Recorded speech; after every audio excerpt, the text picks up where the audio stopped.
નમસ્કાર ખેડૂત મિત્રો, ફરી એક નવા વિડીયોમાં હું મિતુલ ઓડેદરા આપનું સ્વાગત કરું છું। ખેડૂત મિત્રો, આજના વિડીયોની અંદર આપણે જોશું શક્તિમાન થ્રેશરનું 60 ટોકરી મોડલ 2025ની સીઝન માટે કંઈક નવા સુધારા સાથે આવેલું છે। તો આ વિડીયોની અંદર આપણે જોશું કે શું શું ફેરફાર કરેલા છે અને કોઈ ખેડૂત મિત્રોએ આપણે આખું થ્રેશરનો પણ રિવ્યુ લેશું, જેના કારણે થ્રેશરની જે બધી જ માહિતી આ વિડીયોની અંદર ખેડૂત મિત્રોને મળી રહે। તો ખેડૂત મિત્રો, વિડીયોમાં છેક સુધી જોડાયેલા રહેજો, જેથી આપણે વિડીયોમાં બધી જ માહિતી દઈ શકીએ। તો આપણે વિડીયોની શરૂઆત અહીંયા આગળથી કરીએ। ખાસ કરીને અહીંયા જે રોટાવેટરના જોઈન્ટ આવે છે રેગ્યુલર આવે તો બધા થ્રેશરમાં આવે છે એ જ છે।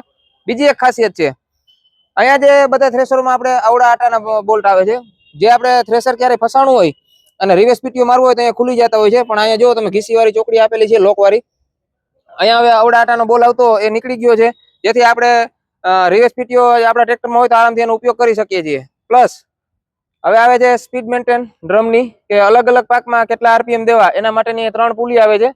ત્રણેય પુલી તૈયાર જ હોય છે, ફક્ત આપણે બેલ્ટ બદલવાના હોય છે। સામેની બાજુ તમે જોઈ શકો છો કે ટોકરીની સ્પીડ વધઘટ કરવા માટે ઓપ્શન આપેલા છે પુલીના અને બેલ્ટના, એ અહીંયાથી આસાનીથી થઈ શકે છે। હવે નજીકથી લઈ આવજો ભાઈ। આપણે જે શરૂઆતના મોડલમાં અહીંયા જે ચોકડીમાં લોક આવતા, તો ચોકડી અમુક ટાઈમે લૂઝ થવાની શક્યતા રહેતી, પણ હવે આ ચોકડીમાં બોલ્ટ આપી દીધા છે, જે પણ હવે આપણે અહીંયા ટાઈટ કરીએ એટલે ચોકડી ટાઈટ થતી જાય એ ટાઈપની સિસ્ટમ આપેલી છે, જેના કારણે જે છે ગાળા પડવાની શક્યતા રહેતી અમુક સમયે, એ હવે આમાં નીકળી જશે આ મોડલમાં। તો ખેડૂત મિત્રો, વાત કરીએ ટોકરીની, તો ડ્રમ જે છે 3 ફૂટનો આવે છે અને ટોકરીનું 4 ફૂટની સાઈઝ આવે છે। એમાં શું શું સુધારા વધારા કરે છે, તો કે આ મોટો રોલ કરેલો છે, બરાબર છે, જેના કારણે આપણે પાથરો મૂકીએ એની પકડ સારી રીતે રહે અને વધુ સારી રીતે ખેંચી શકે। પ્લસ અંદર બીજા જે આવે રોલ, એના બદલે ફરકડી મૂકેલી છે, જે આપણે સાદા થ્રેશરોમાં ઓટો ફીડરમાં આપણે ખબર જ હોય છે કે ફરકડીનું રિઝલ્ટ બહુ સારું છે, તો અંદર એ રીતે ફરકડી મૂકેલી છે। અને અહીંયા જે છે ટોકરીને ફેરવવા માટે બીજા સુધારા વધારા કરેલા છે ઘણા બધા। ચેન ટોકરીની આગળ લીધેલી છે, જેના કારણે જે સાફ્ટિંગ ઉપર દાબ પડે એ ના પડે। પ્લસ અહીંયા એક બુશ આપેલું છે ઓટો ફીડરના ગેર માટે પણ, જેમ આપણે હમણાં નીચેની ચોકડીઓ જોઈએ એ ટાઈપનું બુશ, જે અહીંયા પણ બોલ આપી દીધો છે, એને પણ આપણે ટાઈટ કરી શકીએ, એટલે ભવિષ્યમાં આપણે એની પણ દાંતી ખરાબ થવાની સમસ્યા ઓછી રહે।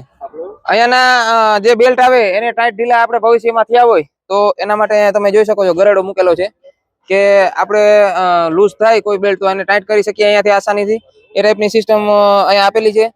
પ્લસ ઓટો ફીડરનો બેલ્ટ ટાઈટ કરવા માટેની અહીંયા ગરેડી આપેલી છે આપણી ભાષામાં કહીએ તો। ખેડૂત મિત્રો, હવે વાત આવી પાછળનો વિભાગ, કે જ્યાં કઈ રીતે માણસો આપણે ઓછા કરી શકીએ અહીંયાથી, તો આવે છે 2 એલિવેટર, કાંધાનું એલિવેટર, દાણાનું એલિવેટર, અને એક પ્લસ વધારામાં ચુસ્કી ફેન અહીંયા છે। તો પેલા આપણે અહીંયાથી શરૂઆત કરીએ કાંધાની એલિવેટરની। અહીંયાથી જે સામેની બાજુ ઉઠતું હોય એને આપણે કાંધું રિટર્ન ચારણામાં પેલા બધા મોડલમાં જતું, પણ એક નવા સુધારા સાથે આવ્યું છે કે ભાઈ ઘણા ખેડૂત મિત્રોની રિક્વાયરમેન્ટ હતી અને જરૂર પણ હતી, એના માટે થઈને આ એલિવેટર છે એ કાંધામાં અને ટોકરી કાંધું છે એ ટોકરીમાં અને ચારણામાં 2 જગ્યાએ જઈ શકે, અને એ પણ ઇઝીલી તમે ચાલુ થ્રેશરમાં કરી શકો। જો આ ટોકરીમાં જાય છે અત્યારે, તમને એમ થાય કે આપણે કાંધું છે એ ચારણામાં લેવું છે, તો ફક્ત આ તમારે એક લોક જ ખોલવાની વાત છે। અહીંયાની ડિઝાઇન એ રીતે છે અને સ્પેસ એવા છે કે અહીંયા જે રજોટ અને ઝીણો માલ ને હળવો પાક જ આવતો હોય કોઈ પણ વસ્તુનો, તો અહીંયા બારે ઉડીને કોઈ વધારાનો ઢગલા ના થાય એની માટે એવી રીતે સારી સિસ્ટમ બનાવેલી છે કે જેટલું પણ કાંધું આવે એ બધું એલિવેટરમાં અંદર જ વયું જાય। પ્લસ જો વાત કરીએ મોટા ચારણાઓની, તો આ થ્રેશરમાં 3 ચારણાઓ મોટા દેવામાં આવે છે।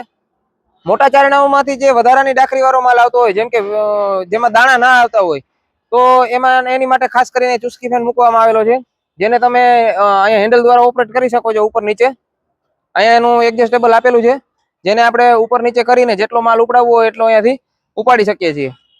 ચુસ્કી ફેન આપણે કોઈ ચારણામાં કામ કરવા માટે, જેમ કે ચારણા બદલવા હોય તો એના માટે એકદમ ફોલ્ડિંગ છે, તમે એક વ્યક્તિ હોય તો પણ આ રીતે રાખીને ચારણાઓમાં કોઈ પણ પ્રકારનું કામ આપણે જે છે કરી શકીએ છીએ। પાછળની જે આપણે સુપડી હોય એને ખોલવા માટે પણ અહીંયા એકદમ ઇઝીલી લોક છે, તમે જોઈ શકો છો કે આપણે ફક્ત ને ફક્ત લોક દ્વારા રાખી શકીએ છીએ। હવે વાત કરીએ આપણે દાણાનું એલિવેટર, તો સીધું ટ્રોલી ભરી શકીએ આપણે, બરાબર છે, બાજકા ભરવા હોય તો બાજકા ભરી શકીએ।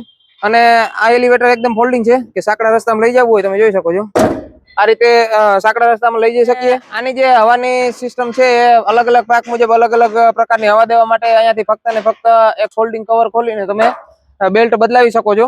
ખેડૂત મિત્રો, આ મોડલમાં થ્રેશરના વજન મુજબ અને એની જે બેલેન્સ પર માટે ખાસ કરીને ટાયર હેવી કરેલા છે, એનો ધરો અને આવે એ પણ હેવી કરેલ છે, વ્હીલ પ્લેટ પણ હેવી કરવામાં આવેલી છે.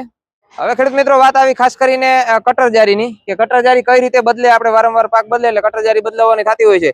તો ખાસ કરીને કટર જારીને ડ્રમ ઉપર કોઈ પણ કામ કરવા માટે ટેબલ આપ્યું છે, જેનાથી આપણે સહેલાઈ રહીએ. પ્લસ પોઈન્ટ મેન એ છે કે કટર જારી બદલવી તો કેટલો સમય લાગે અને કેટલી ઝડપથી બદલી જાય. તો ખાસ કરીને કટર જારીમાં ફક્ત 2 જ બોલ આવે છે ભાઈ, નજીક લઈ આવજો એકદમ, જેથી આપણે જોવા મળે. કોઈ ખેડૂત મિત્રો કટર જારી બદલતા એને ખબર જ હોય છે. અહીંયા ખાલી ફક્ત 2 જ બોલ છે, તમે જોઈ શકો છો. આ 6 આની બોલ ખોલો 2 એટલે આખી કટર જારી અહીંયાથી બહાર આવી જાય. સામે કઈ પણ વસ્તુ ખોલવાની જરૂર નથી અને 2 જ બોલ થી આપણે ફિટિંગ થઈ જાય. કટર જારીને ઉપર નીચે કરવા માટે અહીંયા બોલ્ટ આપેલા છે, તમે જોઈ શકો છો. અહીંયાથી આપણે કટર જારીને બહારથી જ ઓપરેટ કરી શકીએ અને ચાલુ થ્રેસરમાં પણ એને આપણે જે છે ઉપર નીચે કરી શકીએ. આપણે કોઈ પણ લીલા પાક કાઢવા માટે અથવા તો કોઈ પણ વસ્તુને આપણે ઓકાવવા માટે જે ઉલટી બારી કહીએ છીએ, તો ઉલટી કરાવવા માટેની બારી અહીંયા આપેલી છે. અને એ ઉલટી કરેલો માલ જ્યાં ત્યાં વેરાય નહીં એના માટે ખાસ એક આ સુપડી તમે જોઈ શકો છો, ફોલ્ડિંગ સુપડી આપેલી છે, જેથી આપણે એક જગ્યાએ અહીંયા તરફાર ઉપર ઢગલો કરી શકીએ છીએ. એની એક્ઝેક્ટ નીચે આ જે છે તમે જોઈ શકો છો, ધાર દેવાનું બારી આવે છે, જેમાં આપણે કોઈ અલગથી પાકની ધાર દેવી હોય, જેમ કે હાર્વેસ્ટરમાં કાઢેલા ઘઉં છે, આ તે કોઈ પણ વસ્તુને બીજી વખત સાફ કરવી હોય તો અહીંયાથી આસાનીથી કરી શકીએ છીએ. તો ખેડૂત મિત્રો, આ હતું શક્તિમાન થ્રેસરનું 60 ટોકરી મોડલ 2025 ની સીઝન માટે નવા સુધારા સાથેનું મોડલ. આ થ્રેસર છે એ સબસિડી માન્ય થ્રેસર છે. વધુ માહિતી માટે તમને કંપનીના નંબર ડિસ્પ્લે ઉપર આપેલા છે, એમાં કોન્ટેક્ટ કરી શકો છો. આવા જ ખેતીને લગતા વિડીયો સાથે ફરી પાછા આપણે નવા વિડીયો સાથે મળીશું. ત્યાં સુધી આપણી ચેનલમાં નવા હોય તો ફોલો અને સબસ્ક્રાઇબ કરી દેજો.